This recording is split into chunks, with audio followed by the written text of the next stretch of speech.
ಬಳ್ಳಾರಿ ಜಿಲ್ಲೆ ಸಂಡೂರು ಪಟ್ಟಣದಲ್ಲಿ ಜಿಲ್ಲಾ ಪಂಚಾಯತ್ ಬಳ್ಳಾರಿ, ತಾಲೂಕ್ ಪಂಚಾಯತಿ ಸಂಡೂರು ಹಾಗೂ ಕ್ಷೇತ್ರ ಶಿಕ್ಷಣ ಇಲಾಖೆಯವರ ಸಹಯೋಗದಲ್ಲಿ ಮತ್ತು ಬಿಕೆಜಿ ಫೌಂಡೇಶನ್ ರವರ ಪ್ರಾಯೋಜಕತ್ವದಲ್ಲಿ ಡಾಕ್ಟರ್ ಸರ್ವಪಲ್ಲಿ ರಾಧಾಕೃಷ್ಣನ್ ಅವರ 137ನೇ ವರ್ಷದ ಜಯಂತ್ಯೋತ್ಸವವನ್ನು ಹಾಗೂ 2025ನೇ ಶಿಕ್ಷಕರ ದಿನಾಚರಣೆಯನ್ನು ಅದ್ದೂರಿಯಾಗಿ ಆಚರಿಸಲಾಯಿತು.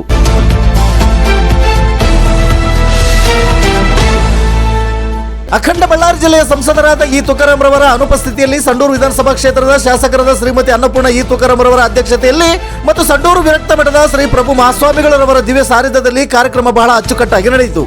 ಕಾರ್ಯಕ್ರಮದಲ್ಲಿ ಬಹಳ ಮುಖ್ಯವಾದಂತಹ ಒಂದು ಸೂಕ್ಷ್ಮವನ್ನು ನಾವು ಗಮನಿಸುವುದಾದ್ರೆ, ವೀಕ್ಷಕರ ಕಾರ್ಯಕ್ರಮವನ್ನು ಅದ್ದೂರಿಯಾಗಿ ಮತ್ತು ಅರ್ಥಪೂರ್ಣವಾಗಿ ನಡೆಸಬೇಕೆನ್ನುವ ಭರದಲ್ಲಿ ತಾಲೂಕು ಆಡಳಿತ ಮತ್ತು ಶಿಕ್ಷಣ ಇಲಾಖೆ ಡಾಕ್ಟರ್ ಸರ್ವಪಲ್ಲಿ ರಾಧಾಕೃಷ್ಣನ್ ಜಯಂತಿ ಕಾರ್ಯಕ್ರಮದಲ್ಲಿ ಸರ್ವಪಲ್ಲಿ ರಾಧಾಕೃಷ್ಣನ್ ಅವರ ಭಾವಚಿತ್ರಕ್ಕೆ ಮತ್ತು ಸಾವಿತ್ರಿ ಬಾಪುಲೆ ಭಾವಚಿತ್ರಕ್ಕೆ ಯಾರೂ ಕೂಡ ಪುಷ್ಪಾರ್ಚನೆ ಮಾಡದೆ ಮೈ ಬರೆದಿದ್ದು ವಿಷಾದದ ಸಂಗತಿ. ಇದು ಬಹಳಷ್ಟು ಶಿಕ್ಷಕರಿಗೆ ನೋವು ತಂದಿದ್ದು ಕೂಡ ಸತ್ಯದ ಸಂಗತಿ.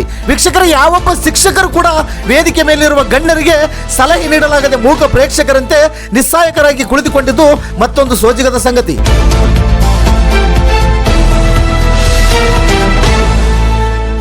ಕಾರ್ಯಕ್ರಮದಲ್ಲಿ ತಾಲೂಕು ದಂಡಾಧಿಕಾರಿಗಳಾದ ಅನಿಲ್ ಕುಮಾರ್ ರವರು ಮತ್ತು ತಾಲೂಕು ಪಂಚಾಯತ್ ಕಾರ್ಯನಿರ್ವಾಹಕ ಅಧಿಕಾರಿಗಳಾದ ಮಡಿಗಿನ ಬಸಪ್ಪರವರು, ಕ್ಷೇತ್ರ ಶಿಕ್ಷಣಾಧಿಕಾರಿಗಳಾದ ಡಾಕ್ಟರ್ ಅಯ್ಯಾರ್ ಅಕ್ಕಿ ಮತ್ತು ಸಮನ್ವಯಾಧಿಕಾರಿಗಳಾದ ಶರಣಬಸಪ್ಪ ಕರಿಶೆಟ್ಟಿರವರು ಸೇರಿದಂತೆ ತಾಲೂಕಿನ ವಿವಿಧ ಶಿಕ್ಷಕರ ಸಂಘಟನೆಗಳ ಅಧ್ಯಕ್ಷರುಗಳು, ಉಪಾಧ್ಯಕ್ಷರುಗಳು, ಸದಸ್ಯರುಗಳು ಮತ್ತು ತಾಲೂಕಿನ ಎಲ್ಲ ಸರ್ಕಾರಿ ಶಾಲಾ ಶಿಕ್ಷಕಿಯರು ಮತ್ತು ಖಾಸಗಿ ಶಾಲಾ ಶಿಕ್ಷಕಿಯರು ಕಾರ್ಯಕ್ರಮದಲ್ಲಿ ಪಾಲ್ಗೊಂಡು ಕಾರ್ಯಕ್ರಮವನ್ನು ಯಶಸ್ವಿಗೊಳಿಸಿದರು.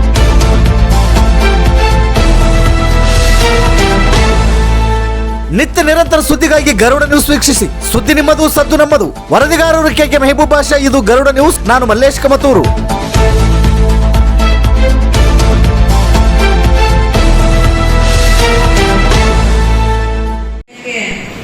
ಬೇಕಾದಂತ ನೀತಿ ಪಾಠಗಳನ್ನು ನಮಗೆ ಕಲಿಸಿ ನಮ್ಮ ಜೀವನವನ್ನು ಸಮೃದ್ಧಿಗೊಳಿಸ್ತಕ್ಕಂಥ ಶಿಕ್ಷಕರು ಇವತ್ತು ನಮ್ಮ ಮುಂದೆ. ಹಾಗೆಯೇ ನಮ್ಮ ಜೀವನದಲ್ಲಿ ಸಾಕಷ್ಟು ಜನ ಆ ಥರ ಶಿಕ್ಷಕರಿಂದ ನಾವು ಕೂಡ ಪ್ರಭಾವಿತರಾಗಿ ನಮ್ಮ ಜೀವನದಲ್ಲಿ ಸಾಕಷ್ಟು ಬದಲಾವಣೆಗಳನ್ನು ಕಂಡಿರ್ತಕ್ಕಂಥದ್ದು.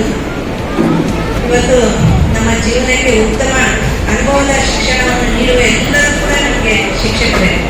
ಅದು ಒಳ್ಳೆಯ ಅನುಭವ ಆಗಿರ್ಬೋದು ಮತ್ತು ಒಂದು ಕೆಟ್ಟ ಅನುಭವ ಆಗಿರ್ಬೋದು. ಆ ಕೆಟ್ಟ ಅನುಭವದಿಂದ ಕೂಡ ನಾವು ಒಂದು ಪಾಠವನ್ನು ಕಲ್ತಿರ್ತೀವಿ, ಒಳ್ಳೆಯ ಅನುಭವದಿಂದ ಕೂಡ ನಮ್ಮ ಜ್ಞಾನವನ್ನು ಹೆಚ್ಚಿಸ್ಕೊಂಡಿರ್ತೀವಿ. ಅಂತ ಎಲ್ಲ ಶಿಕ್ಷಕರಿಗೂ ಕೂಡ ಇವತ್ತು ನಾವು ಸ್ಮರಿಸಬೇಕಾದಂಥದ್ದು. ಶಿಕ್ಷಕರು ಅಂದರೆ ಗುರುಗಳು. ಸಂಸ್ಕೃತದಲ್ಲಿ ತಮಗೆಲ್ಲರಿಗೂ ಗೊತ್ತಿದೆ, ಗುರು ಅನ್ನೋ ಶಬ್ದಕ್ಕೆ ಒಂದು ದೊಡ್ಡ ಮಹತ್ವ ಇದೆ. ಮಾತಾಪಿತ ಗುರುದೈವ ಈ ಪದಗಳ ಕ್ರಮದಲ್ಲೇ ಗುರುವಿನ ಮಹತ್ವ ಏನಂತಂದೇಳಿ ನಮಗೆ ಗೊತ್ತಾಗುತ್ತೆ. ಗುರು ಅಂತಂದರೆ ಬರೀ ಪಾಠಗಳನ್ನು ಹೇಳ್ಕೊಡುವಂಥದ್ದಲ್ಲ, ಜೊತೆಗೆ ಬದುಕಿನ ಒಂದು ಜೀವನ ಕ್ರಮವನ್ನು ಹೇಳ್ಕೊಡುವಂಥವ್ರು ಕೂಡ ಗುರುಗಳೇ. ಈಗ ನಾವು ಹೇಳ್ತೀವಿ ಸರಸ್ವತಿ ಮಾತೆ ಜ್ಞಾನಕ್ಕೆ ಅದಿತಿಯತೆ ಅಂತೇಳಿ. ಆ ಅದಿತಿಯತೆ ಮಾತವನ್ನು ತೋರಿಸುವಂಥವ್ರು ನಮ್ಮ ಗುರುಗಳು, ಶಿಕ್ಷಕರು ಅಂತೇಳಿ ಈ ಸಂದರ್ಭದಲ್ಲಿ ಹೇಳಬೇಕು. ಅಮ್ಮ ಅಪ್ಪ ನಮಗೆ ಜನ್ಮವನ್ನು ನೀಡಿ ನಮಗೆ ಬದುಕನ್ನು ಕೂಡ ಕೊಡ್ತಾರೆ.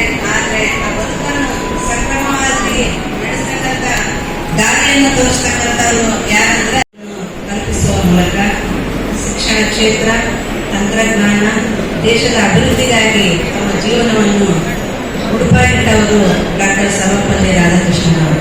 ಆದ್ದರಿಂದ ಅವರು ಭಾರತೀಯರ ಮನಸ್ಸಿನಲ್ಲಿ ಅಚ್ಚಳಿಯದ ಒಂದು ಛಾಪನ್ನು ಮೂಡಿಸಿರ್ತಕ್ಕಂಥದ್ದು. ಇವರು ಓರ್ವ ಶ್ರೇಷ್ಠ ಶಿಕ್ಷಣ ತಜ್ಞ ಕೂಡ ಹೌದು. ನಮ್ಮ ಶಿಕ್ಷಕರು ಕರ್ತವ್ಯವನ್ನು ನಿರ್ವಹಿಸ್ತಕ್ಕಂಥ ಜಾಗವೇ ಸಮಾಜವನ್ನ ಸೃಷ್ಟಿ ಮಾಡತಕ್ಕಂಥ ದೇವಾಲಯ ಮತ್ತೊಂದು ದೇಗುಲ. ಆ ದೇಗುಲದಲ್ಲಿ ನಾವು ಯಾವ ರೀತಿಯಾಗಿರ್ತಕ್ಕಂಥ ಕರ್ತವ್ಯವನ್ನು ಮಾಡ್ತೀವೋ ಅದರ ಆಧಾರದ ಮೇಲೆ ನಮ್ಮ ಎಳೆಯ ಕುಡಿಗಳು ನಾಳೆಯ ಬದುಕನ್ನ ಕಟ್ಕೊಳ್ಳಿಕ್ಕೆ ತಮ್ಮದೇ ಆಗಿರ್ತಕ್ಕಂಥ ವಿವಿಧ ಚಾಪು ಮೊದಲುಗಳ ಮೂಲಕ ತಮ್ಮ ವ್ಯಕ್ತಿತ್ವವನ್ನ ರೂಪಿಸಿಕೊಳ್ತವೆ. ಅಂತ ವ್ಯಕ್ತಿತ್ವವನ್ನ ರೂಪಿಸಲಿಕ್ಕೆ ಕಾರಣಕರ್ತರಾಗಿರ್ತಕ್ಕಂಥ ಗುರುಗಳು ಮತ್ತು ಗುರುಮಾತೆಯರು ಹಿಂದೆಂದಿಗಿಂತಲೂ ಕೂಡ ಇವತ್ತ ನಮ್ಮ ಜವಾಬ್ದಾರಿ ಬಹಳಷ್ಟು ಆಗಿದೆ ಅಂತಕ್ಕಂಥದ್ದನ್ನು ಕೂಡ ನಾವು ನೀವೆಲ್ಲರೂ ಕೂಡ ಇವತ್ತಿನ ದಿನ ಅರ್ಥ ಮಾಡ್ಕೋಬೇಕು. ನಮಗೆ ರಾಜ್ಯ ಮಟ್ಟದ, ಜಿಲ್ಲಾ ಮಟ್ಟದ, ಸ್ಥಳೀಯ ಶಾಸಕರು, ಸಂಸದರು, ಎಲ್ಲ ಹಂತದ ಚುನಾಯಿತ ಪ್ರತಿನಿಧಿಗಳು ನಮ್ಮ ಮೂಲಭೂತ ಅವಶ್ಯಕತೆಗಳನ್ನ ಶಾಲೆ ಮತ್ತು ಶಿಕ್ಷಕರಿಗಾಗಿ ಪೂರೈಸಬಹುದು. ಆದರೆ ಅಷ್ಟು ಪೂರೈಸಿದ್ದಕ್ಕೆ ಮಾತ್ರ ನಾವು ಪೂರ್ಣ ಸಾಧಿಸಿದಂತಲ್ಲ, ಅರ್ಧದಾರಿಯಲ್ಲಿ ಬಿಟ್ಟು ಹೋಗಿರತಕ್ಕಂತ ಕೈಗಡಿಯಾರವನ್ನ ಮತ್ತೆ ಮತ್ತೆ ಸಮಯ ಎಷ್ಟಾಗಿದೆ ಎಂದು ತಿಳಿದುಕೊಳ್ಳುವ ಒಂದು ಹಂತದಲ್ಲಿ ನಾವು ವಾಸ್ತವವಾಗಿ ಇವತ್ತಿನ ದಿನ ಇದ್ದೇವೆ. ಕಾರಣ ಏನಂತ ಹೇಳಿದ್ರೆ, ಸ್ವತಂತ್ರ ಸಿಕ್ಕು ಇಷ್ಟು ವರ್ಷಗಳಾದರೂ ಕೂಡ ನಮ್ಮ ತಾಲೂಕಿಗೆ ಸಂಬಂಧಪಟ್ಟಾಗ ಇನ್ನು 71% ಮಾತ್ರ ಸಾಕ್ಷರತೆಯ ಒಂದು ಪ್ರಮಾಣವನ್ನು ನಾವು ಹೊಂದಿದ್ದೇವೆ.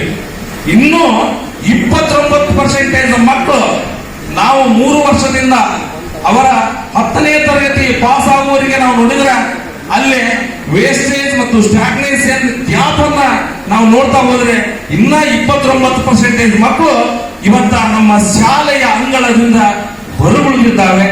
ಆಗಾಗ ಶಾಲೆಗೆ ಬರ್ತಾ ಇವೆ, ಎಲ್ಲ ರೀತಿಯ ಸೌಲಭ್ಯಗಳನ್ನ ನಾವು ಕೊಡ್ತಾ ಇದ್ದೇವೆ. ಅನಕ್ಷರಸ್ಥ ತಂದೆ ತಾಯಿಗಳಿಗೆ ಜಾಗೃತಿ ಇಲ್ಲದೆ ಇರುವುದರಿಂದಾಗಿ ಇವತ್ತ ಬಹಳಷ್ಟು ಮಕ್ಕಳು ನಾವು ಎಷ್ಟೇ ಶಾಲೆಗಳಲ್ಲಿ ಜಾಗೃತಿಯನ್ನು ಮಾಡ್ತಾ ಇದ್ರೂ ಕೂಡ ಬಾಲ್ಯ ವಿವಾಹಗಳಿಗೆ ಒಳಗಾಗ್ತಕ್ಕಂಥದ್ದನ್ನು ಕೂಡ ನಾವು ಇವತ್ತಿನ ದಿನ ಗಮನಿಸ್ತಾ ಇದ್ದೇವೆ.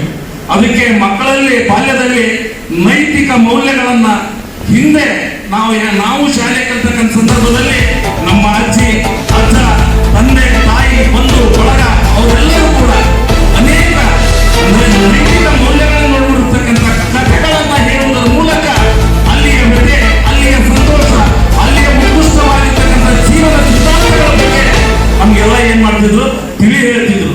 ಎಲ್ಲೋ ಒಂದು ಕಡೆ ಓದುವ ಸಂಸ್ಕೃತಿಯಿಂದ ನಾವು ದೂರ ಹೋಗ್ತಾ ಇದ್ದೇವೆ ಏನೋ ಅಂತಕ್ಕಂಥ ಒಂದು ಮನೋಭಾವನೆ ನನ್ನಲ್ಲಿ ಇವತ್ತ ಕಾಡ್ತಾ ಇದೆ.